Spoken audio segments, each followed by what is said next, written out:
Bonjour, c'est Jean-Marc Terrel, auteur, entrepreneur et fondateur de Coachéo.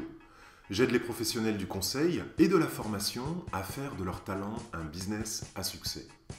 Et dans ce webisode de Remue-Ménage, nous allons parler de communication et plus particulièrement, nous allons aborder ensemble un outil que les experts appellent la matrice du feedback. Il y a un proverbe chinois qui dit « Mieux vaut les critiques d'un seul que l'assentiment de 1000 ». C'est un énoncé profond qui nous parle de ce que nous pouvons apprendre d'une bonne critique. Dans une vidéo précédente, nous avons vu que ce qui est essentiel en communication interpersonnelle, c'est d'obtenir du feedback. Le feedback est en effet le seul moyen qui vous permet de savoir si votre message a été compris ou pas. Autrement dit, c'est la réaction ou l'absence de réaction de votre interlocuteur qui vous permet de savoir si le message a été compris ou pas. Nous avons vu que communiquer, ça n'est pas seulement délivrer une information à un récepteur. Dans le mot communiquer, il y a le mot commun. Autrement dit, communiquer, c'est être, faire ou avoir quelque chose en commun. C'est pour cette raison que tous les experts de la communication savent que la communication est en réalité une boucle de rétroaction entre la source et le récepteur. Nous allons maintenant voir comment utiliser le feedback de façon constructive en utilisant la matrice du feedback. Et pour commencer, imaginez la situation suivante entre Dominique, qui est consultant en entreprise, et Virginie, qui est responsable qualité. Dominique s'adresse à Virginie. Bonjour et merci d'avoir accepté de me rencontrer. Comme je l'ai mentionné, je voulais parler avec vous un instant du plan d'action que vous avez soumis hier. Comme d'habitude, vous avez fait du super travail. Vous savez parfaitement ce que les clients attendent de l'entreprise et je tiens à vous en remercier. Virginie répond « Merci, ça fait vraiment plaisir d'entendre ce genre de commentaires. » Alors Dominique lui répond « Je suis content que vous preniez les choses de cette façon. La question qui me préoccupe, ce sont les délais. Vous savez que nous prévoyons toujours du temps additionnel entre le moment où vous nous soumettez les plans et le moment où nous les présentons aux clients. Je constate cependant que vous utilisez souvent ce temps supplémentaire et que cela retarde la restitution de vos plans et donc la présentation aux clients. Vous avez parfois jusqu'à 1 semaine de retard. Cela crée un conflit au niveau du service de production et je commence à en entendre parler. Que puis-je faire pour vous aider à réduire ce délai ? Virginie répond « Je suis vraiment désolé. J'ai eu des difficultés à la maison ces derniers temps et les 2 nouvelles recrues m'interrompaient régulièrement pour me poser des questions. Ça bouleverse complètement ma journée de travail. Pouvez-vous me donner 1 semaine supplémentaire afin que je me focalise sur la finalisation du plan sur lequel je travaille actuellement ?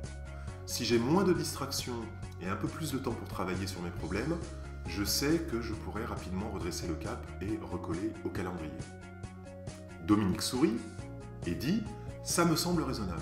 Merci d'avoir été honnête avec moi. Je vais voir avec le chef de service qui peut répondre aux questions des nouvelles recrues pendant la semaine à venir. Je vous propose de refaire un point jeudi afin de discuter de la façon dont vous avez avancé. » Voilà une discussion intéressante, n'est-ce pas ? Elle ressemble un peu au parfait petit manuel du feedback et à ce qui est censé se produire dans un monde idéal. Virginie a exprimé son inquiétude, Dominique a accepté le feedback, ils se sont mis d'accord sur une solution et sur une date de suivi. Mais bien que tout cela semble idéal, nous ne savons pas comment Virginie a effectivement travaillé. Et si le résultat de plusieurs sessions de feedback est une indication, il se pourrait bien qu'il y ait beaucoup moins de changements positifs que ce que nous espérons. Avez-vous déjà été partie prenante dans une conversation comme celle que je viens de vous proposer ?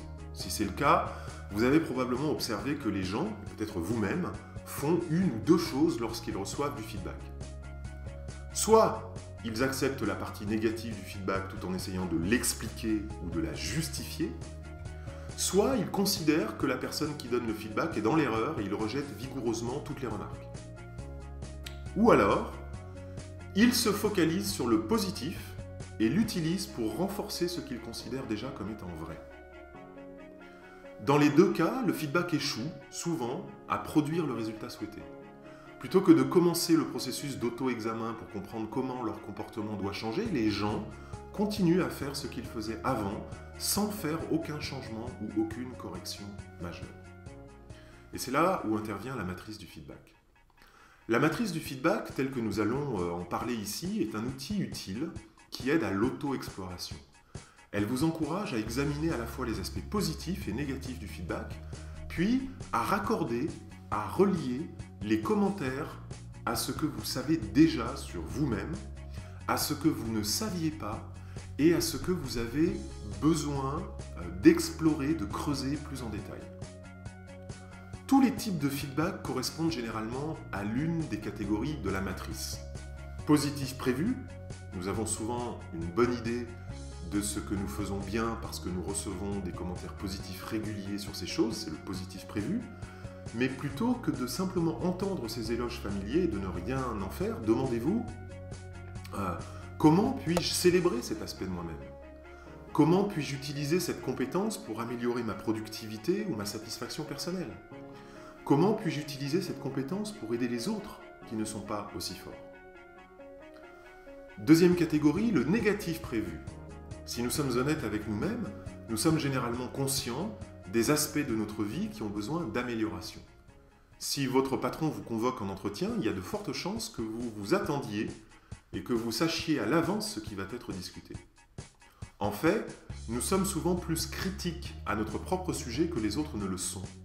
Mais nous ne savons pas comment nous améliorer sans aide. Pour faire quelque chose de ce feedback négatif prévu et pour faire un changement positif, demandez-vous quelles mesures ai-je déjà pris pour régler ce problème? À quel point ai-je réussi ce que je devais faire?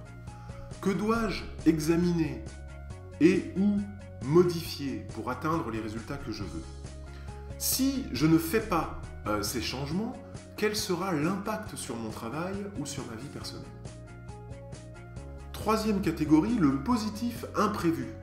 Recevoir un feedback positif auquel nous ne nous attendions pas, c'est comme recevoir un cadeau surprise.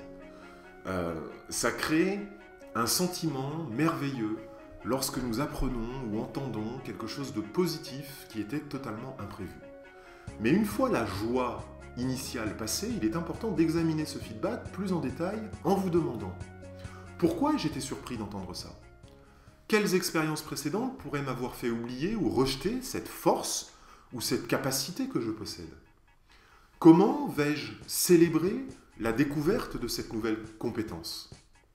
Comment puis-je utiliser cette compétence pour améliorer mon travail ou pour améliorer ma vie personnelle? Catégorie suivante, le négatif imprévu. Ce type de feedback est le plus difficile à entendre et à comprendre, mais si nous y sommes ouverts, il peut aussi être la source d'une grande progression personnelle. Ce type de feedback provient souvent d'aspects de nos vies que nous ne voulons pas reconnaître ou auxquels nous ne sommes pas prêts à faire face. Et cela peut nous causer de fortes émotions. Mais lorsque nous apprenons à les accueillir en y faisant face, nous pouvons faire un grand bond en avant sur notre chemin de développement personnel. Voici quelques questions à explorer si cela se produit pour vous. De quelles autres informations ai-je besoin pour donner du sens à ce feedback? De quel type de soutien ai-je besoin pour faire face aux conséquences? De quel plan ai-je besoin de mettre en place pour faire de petits changements réalisables à court terme? Quelle incidence cela a-t-il sur d'autres domaines de mon travail ou de ma vie personnelle? En dessous de cette vidéo, je vous offre la possibilité de télécharger un modèle de matrice de feedback à utiliser pour mettre en pratique cette technique dans votre vie professionnelle ou personnelle. Quand vous donnez ou quand vous recevez du feedback, utilisez cette matrice pour améliorer votre expérience et améliorer vos résultats. Quels sont les points clés à retenir?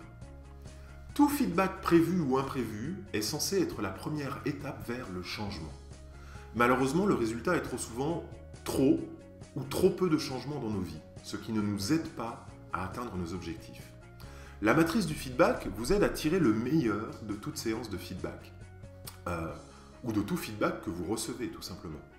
Elle vous amène à examiner les aspects positifs et négatifs du feedback en vous demandant ce que vous avez fait et ce à quoi vous vous attendiez ou ce à quoi vous ne vous attendiez pas.